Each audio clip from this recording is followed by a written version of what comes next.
Hola, soy Ashley Banfield y esto es Drop Dead Serious. Hay algunas historias que se quedan contigo como periodista. No importa cuántos años pasen, no importa cuántos casos cubras, simplemente viven en algún lugar en el fondo de tu mente. Para mí, esta encabeza la lista. Lo cubrí cuando surgió en 2005 y aún recuerdo el dolor en el pecho al ver a los equipos de búsqueda y las vigilias con velas. Recuerdo haber hecho entrevistas con el padre afligido. Fue un caso que horrorizó a todo el país y rompió el corazón de cada padre que se enteró.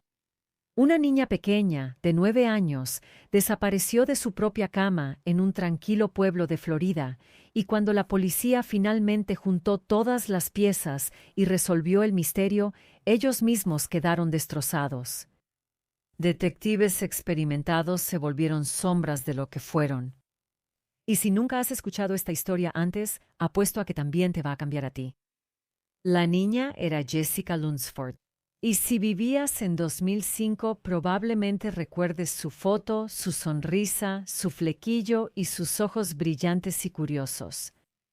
Jessica vivía en Homosassa, Florida, un tranquilo pueblo costero al norte de Tampa, donde la gente aún dejaba las puertas sin llave y saludaba a quienes pasaban en coche.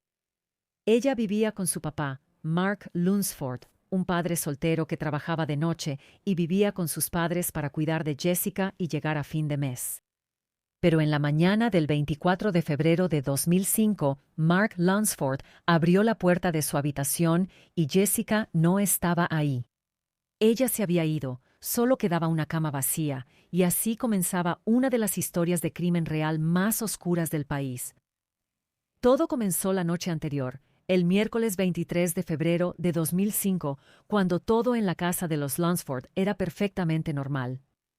El papá de Jessica, Mark, volvió a casa tras un turno de 15 horas, jugó con ella y luego planeó pasar la noche en casa de su novia. La noche estuvo ocupada. Jessica cenó con su abuela, hizo mandados con sus abuelos, fue a la iglesia y vio algo de televisión antes de dormir. La abuela Ruth arropó a Jessica a eso de las 10 p.m. como casi todas las noches. Jessica estaba rodeada de sus peluches, incluido su favorito, un pequeño delfín morado llamado Lovey.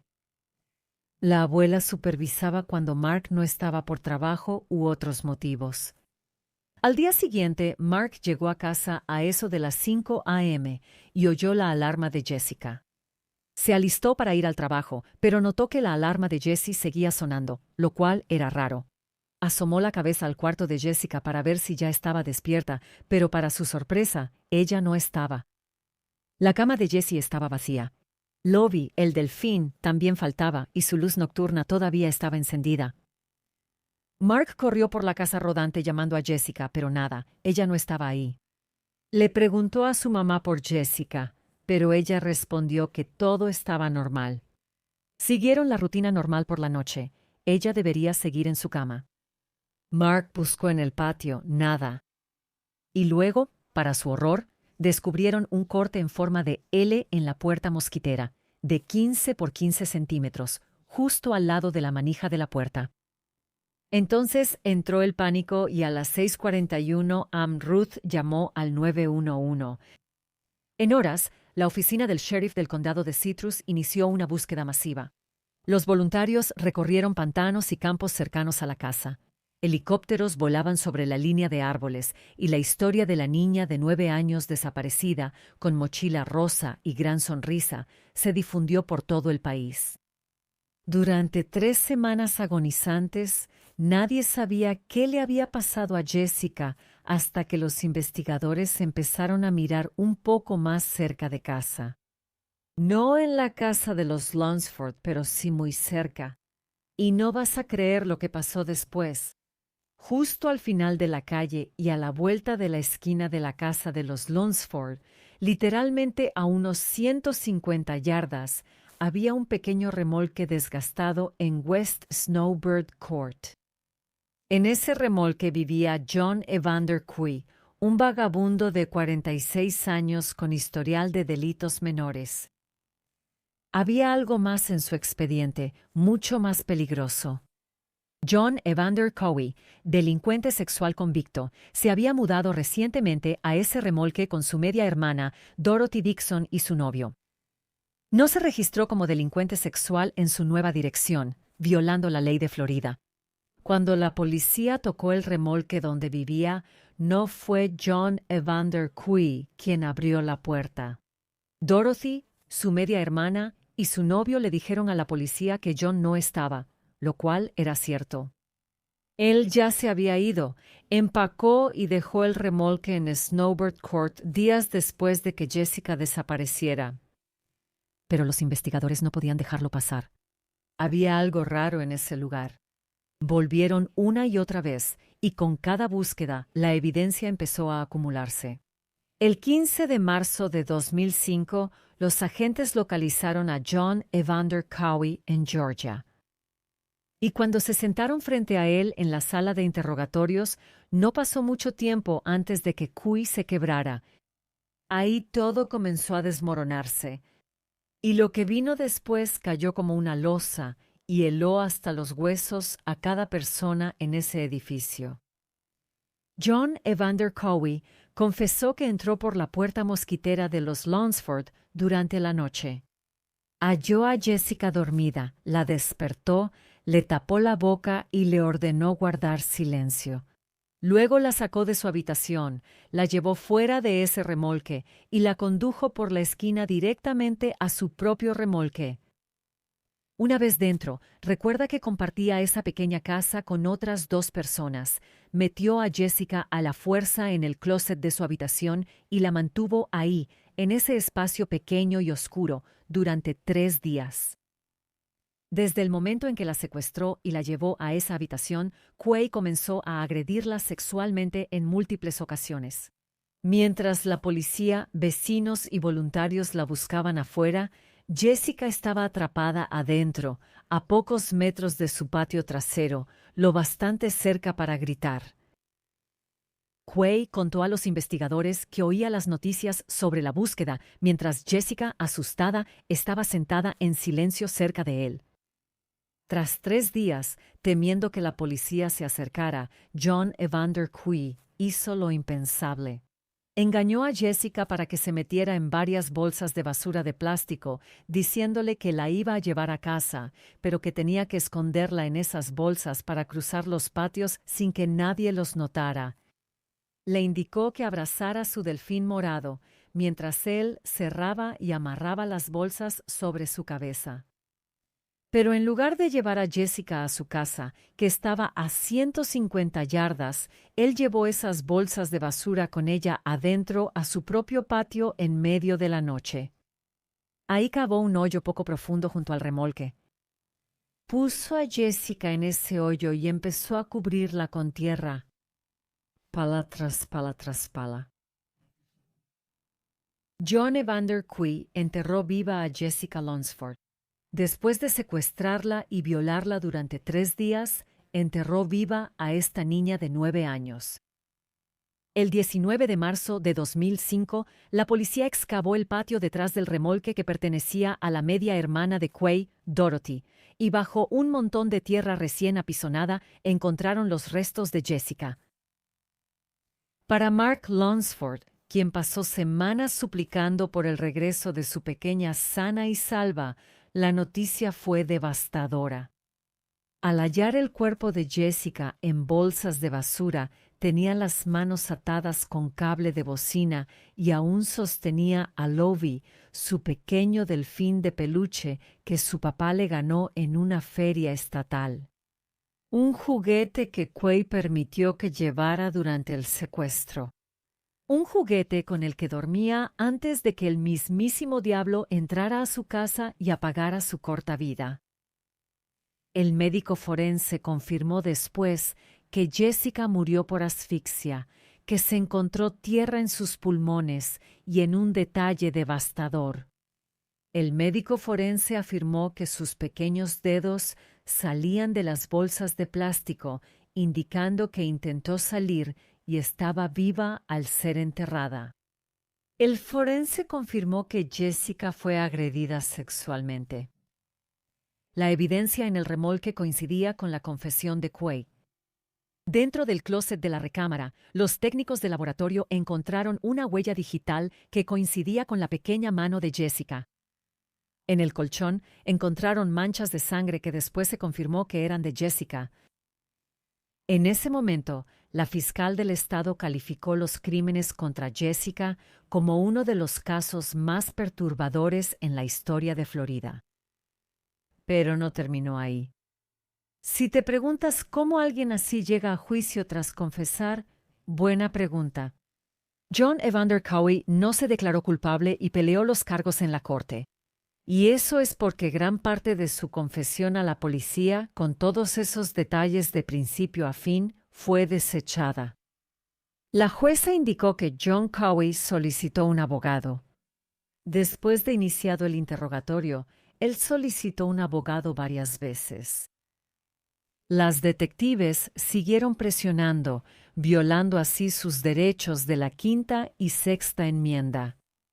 Para ser justos, las policías sabían exactamente lo que estaban haciendo. Sabían que todo lo que él dijera después de pedir un abogado nunca podría usarse en la corte, pero no les importaba. Siguieron presionando por información. Lo entiendo y tú también lo entenderás.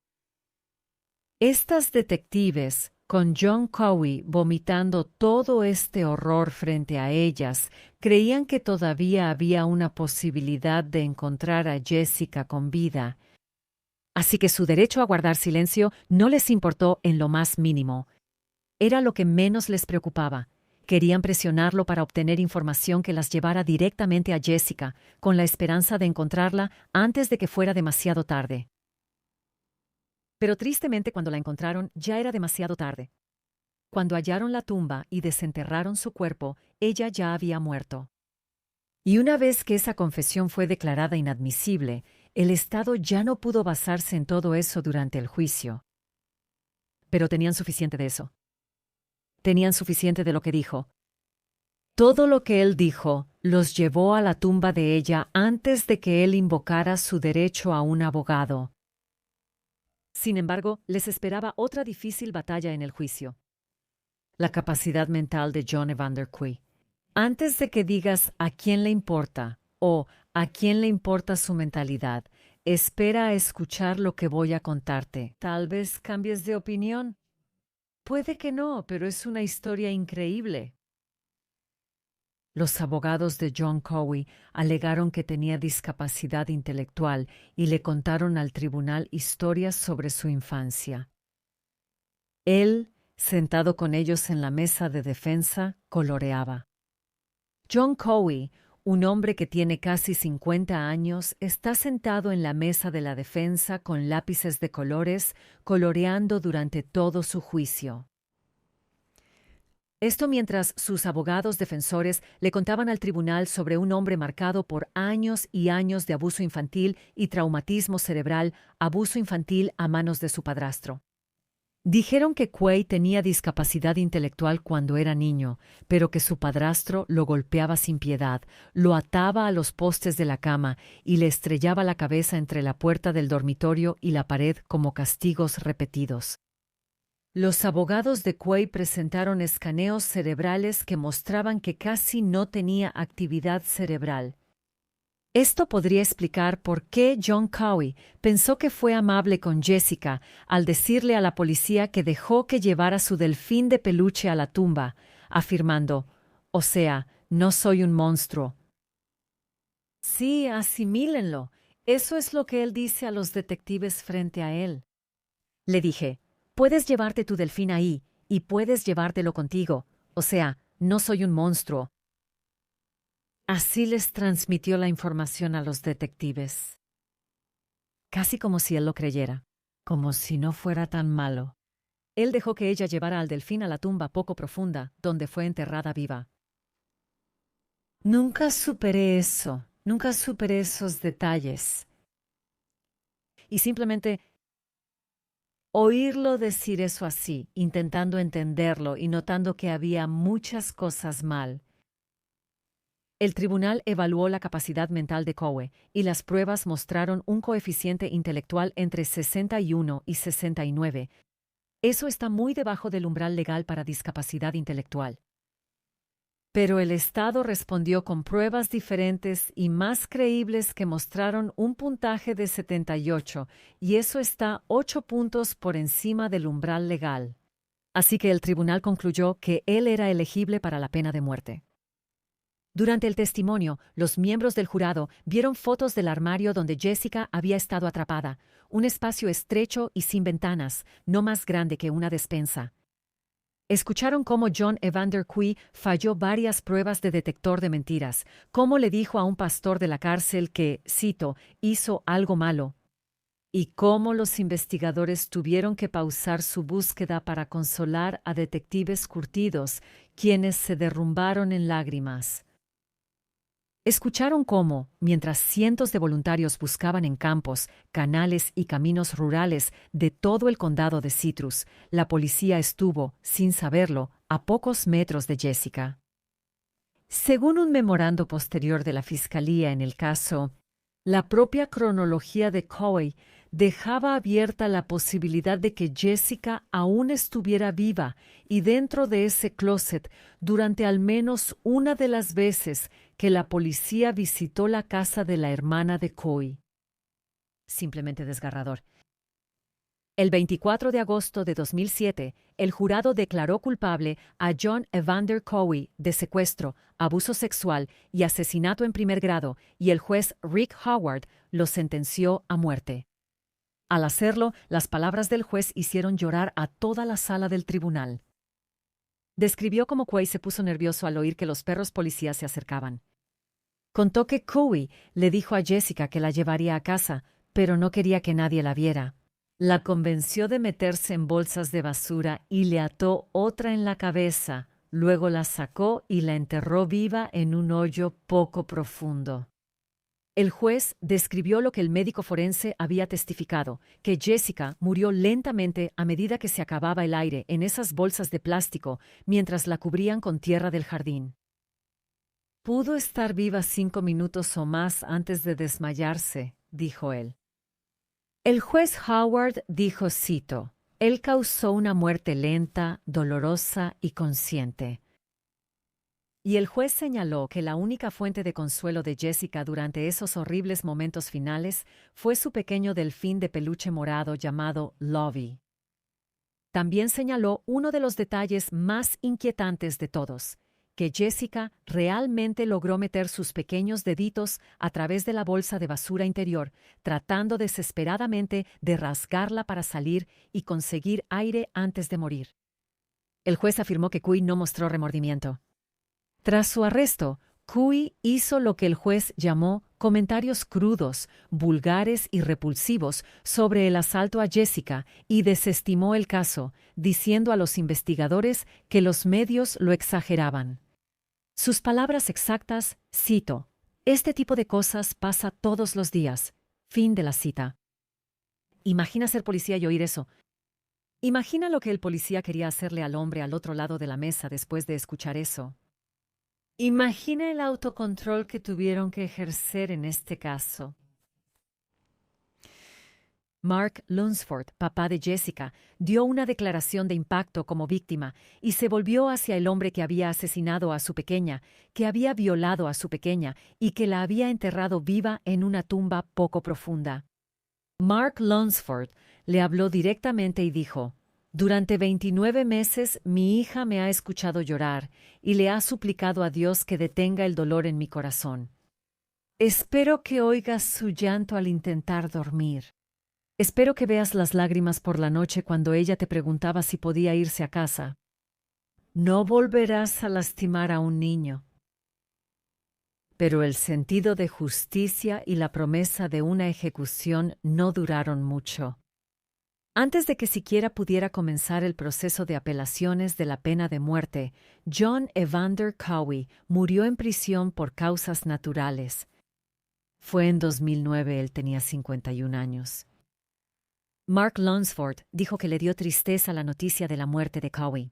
Él dijo, y cito, para mí la muerte es triste, pero su muerte, la muerte de Jessie, ha sido redimida. Me siento aliviada, me alegra que ya haya terminado. Los crímenes cometidos contra Jessica expusieron enormes fallas en la manera en que Estados Unidos rastreaba a sus delincuentes más peligrosos.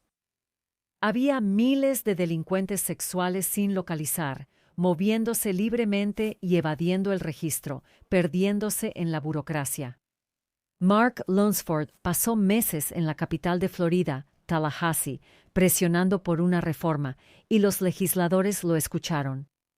Florida finalmente aprobó la Ley de Jessica, que exigía a los delincuentes sexuales condenados por delitos contra menores usar rastreo GPS, impuso sentencias mínimas obligatorias y aumentó las penas por no registrarse en una dirección. Y la Ley de Jessica rápidamente se extendió por todo el país, siendo adoptada de alguna forma por más de 40 estados diferentes. Desde entonces modernizaron bases de datos, reforzaron verificaciones y ampliaron notificaciones a la comunidad. Pero Mark Lunsford aún dice que este sistema no es perfecto, ni de cerca. Él continúa hablando en público mediante la Fundación Jessica Marie Lunsford, recordando a legisladores y padres que, cito, el mal no siempre parece un monstruo. A veces parece tu vecino. Cada marzo, el condado de Citrus honra a Jessica Lunsford con caminatas y vigilias conmemorativas. 2 décadas después, sus listones rosas y emblemas de delfines todavía decoran los letreros a lo largo de Snowbird Court, la calle donde ella vivió y el lugar donde trágicamente murió. La historia de Jessica Lunsford es una que ningún padre olvidará jamás. Tenía 9 años. 9. Le encantaba la escuela, cantar en la iglesia y hacer reír a la gente. Hoy tendría más de 30 años si viviera, quizá hasta hijos propios. En cambio, Jessica es recordada por una ley que lleva su nombre, la Ley de Jessica, una ley que cambió la manera en que Estados Unidos protege a sus niños lo mejor que puede. Soy Ashley Banfield. Gracias por vernos y escucharnos. Y recuerden, la verdad no es solo seria, es drop dead serious.